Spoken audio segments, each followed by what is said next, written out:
This is Sneaker Gears. My name is Levi, and welcome to the final episode of the best sneakers of 2018. And today we are doing the best all around. So this might be considered my absolute top 5, but want to go to the last 4 videos and kind of show you guys, okay, what did we hit, or 5 videos, forgive me, as the best shoes of 2018. So the best traction was your LeBron Soldiers. These guys give you ridiculous grip. If the shoe looks a little small, this is actually my son's size. I sold my personal size and I loved it, but your top cushion shoe of 2018 is your LeBron 16, and this is giving you a really similar traction setup. So we have a little trend here going. Now, we did look at what is the quickest or the best court feel, and that's your BYWX. This shoe is absolutely amazing. It normally retails at $170, but they have been on sale for $136, and some of the colorways as low as $86. So definitely something you want to pick up.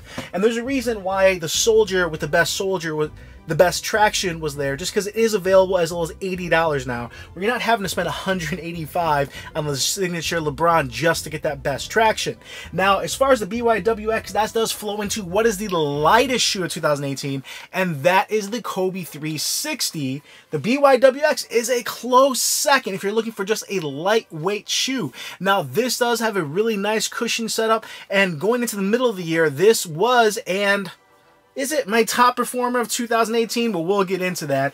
And your most supportive shoe of 2018 is your Why Not series. And this does come in your high, your mids, or lows as it were, as well as your Chaos edition. So this gave a nice element for everybody. And if you're looking for support and balance that full length cushion, this did a nice job. So now that we recapped all that, what is the best shoe or best overall shoes of 2018?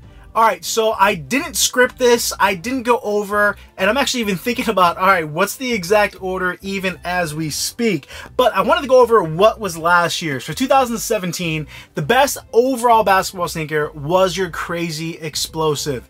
This thing offered a little bit for everyone. I love the fact that you had a high, a mid, a low. It came in forged knit, prime knit, and it was just something where you had that full length boost. You had amazing traction that was still fairly durable, and it was just a great setup. So what did 2018 give us? Are any of these better than this? And this is something you want to take into consideration, because obviously, what's the whole point if we're not getting better? Well, top 5. Here we go. All right. Number 5 is your... No, I'm playing, guys. This is just an all-time classic, but it's legit, though, right? The real number 5 is your Jordan 33.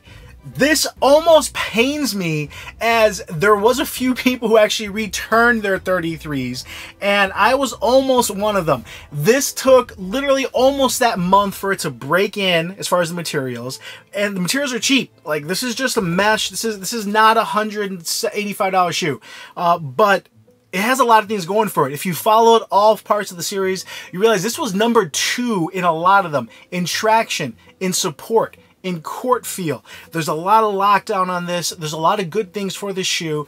If you get it to fit you, if you take the time to break it in, it does have a lot going for it. But there's a reason it's number 5. There's a lot of other shoes here, but I always tell people fit and traction are number 2 things for a shoe. So if you have something with really good traction and you have a shoe that can fit you, especially that fast fit, it's a little finicky, as long as you get the fit down, that support is also nice. And the fact that you have good impact protection, if you don't quite feel it and you feel quick to the floor, this is a solid number 5. Number 4, and please guys, I know I'm going to get a little bit of slack on this. I kind of wanted it to be higher, but you'll hear my reasons as I go through the list. The Kobe 1 Protro. The fact that this is actually a retro, performance retro, so now it's a Protro, and it's the Kobe 1, where now we're in the Kobe, I don't know what you would call it now, the 13, the 14. This shoe is legit. That full length zoom setup, the way it just has a fluid transition, it's a little bit lighter on foot, solid traction. The leather materials make it a standout among what's available on the market nowadays, so you do feel like there's something nice in your foot, and just has a really great feel as it molds to your foot. This is your number 4 top performance basketball shoe of 2018. Number 3 is your BYWX. Or is it your James Harden 3? I couldn't decide, and these are both Adidas on the list. They're both Boosts. These are both ridiculously good setups. These actually play kind of similar. They both have herringbone. They both have Boost. They both have knit, where this is a circular knit, this is a prime knit, along with a lot of other materials. But essentially, this plays like it has a little bit more court feel, and it's a little bit lighter. This plays like it has, again, a little bit better cushion, even though overall it's just so fluid, as well as it has a little bit more support that you feel, and as well as finally, this is a low top, this is a mid, or even high, depending how you want to rank it there. But either one, Adidas is in the top 3 Performer basketball shoes of 2018. Really couldn't decide which one is which, and you know, I may be going back to one of these coming up very quickly. Number 2, and the most expensive shoe on the list, and the discounts haven't been that great, the LeBron 16. For the money you're spending though, I can tell you, you are getting the best Nike has to offer. At $185, these are not cheap, but this is something you can wear off court, you can wear on court, has style, it has durability, has cushion that really no one else is offering, has a knit that is like nothing else on the market right now, where you get the legitimate support, but it's still a knit. It still feels really nice on your foot. I love this shoe, and this would have been number 1 if it wasn't for a late release by Jordan Brand. Number 1 overall performer of 2018, and similar to last year's Crazy Explosive, when you have multiple versions and you can fit a lot of different people, it's the Jordan Brand Why Not 0.1 Chaos Edition. Now, I will have my performance overview of the 0.2 that's coming out, but this shoe really doesn't have much I can knock against it. Number 2 on the list, I can knock for price. Number 3 on the list, you can knock that it's a low, or hey, this isn't supportive enough. You can go through kind of the certain issues that someone can have with any of these, but there's not much you can knock on this. Once they took off that shroud and the strap, all of a sudden you have something that is super supportive and probably overkill for most people. Then you have something that actually worked, I think, for a lot more people in the low, and you still had all that support. But then now you take off the shroud and it's more flexible, it's a little bit lighter, it fits more people as far as being able to lock it down, having a very similar setup to the Jordan 28. And then you have that full-length zoom setup, and for my 3 why nots, this actually has the best zoom setup, whether they adjusted the foam or whatever they did. This is something you actually feel the cushion a little bit more.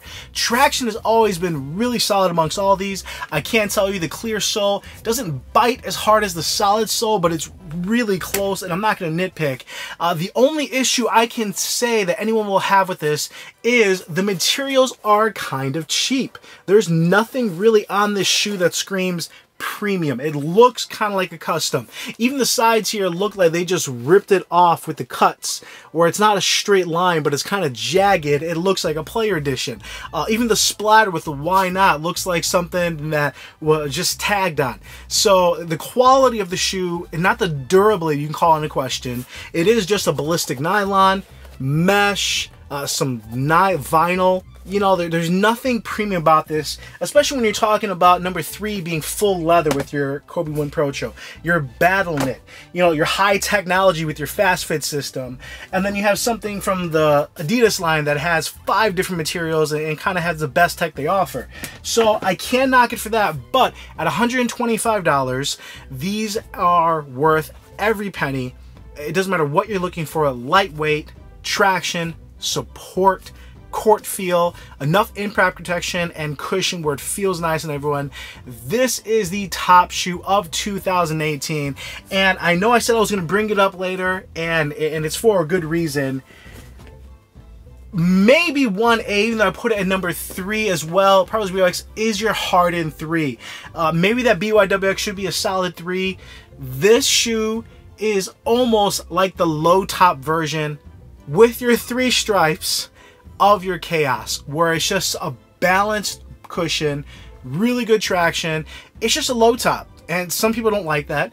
And some people are really preferential to sticking with the check or sticking with the Jumpman over using something from 3 stripes. I don't think it matters. I think it's really going to boil down to if you like that high or if you like the low. But these are both amazing performers. I actually played with both of them quite often. I keep one in my bag at any given time, but I am going to give the slight edge to the best performer of the year in the Jordan Chaos. All right, some honorable mentions that I did not have the opportunity to try, but I at least should let you guys know, other reviewers might talk about them, are going to be some lower tier shoes like your Hyperdunks, which are great shoes, but I think all top 5 of my shoes are going to do better in multiple categories than those. And your Anta KT4, which that's another one I really do want to get my hands on, but I'm using my own hard-earned money, guys. So if Anta, if you want to send a pair, I'd love to review that. But the traction on that, the folding cushion on that, the knit on that, looks fantastic, and that possibly would be in the running. Your Curry 6, I do have those on the way. Those were just launched. That's using Under Armour's all-new hover cushioning technology, as well as a full knit upper. That's probably closer to what 2019 they'll now just be released. And finally, your next level from Adidas, which is a laceless basketball shoe. Now, I did use that, and I do have a review on that, and even then, I wouldn't put those in my top 5, but it does have great court feel. There's no laces on it, but I wasn't able to get a full review since I didn't have my size, so I would be remiss at least if I don't mention that shoe.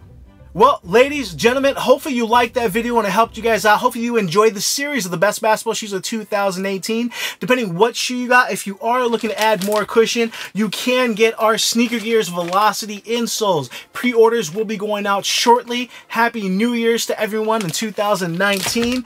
This is a sample of our retail packaging if you haven't seen the prior videos. So this is not what's going to be shipped out just yet, but that's going to add a max cushion to any shoe you get and really change the dynamic of whatever shoe you want to put in there, whether it's basketball, running, or even dress shoes or daily performers. Well, everyone, I really appreciate you guys. Wish you the best year. There's a lot more to come. Please like, subscribe to the video down below, hit alerts for our new videos coming out. As always, really appreciate you guys, and I'll come at you later.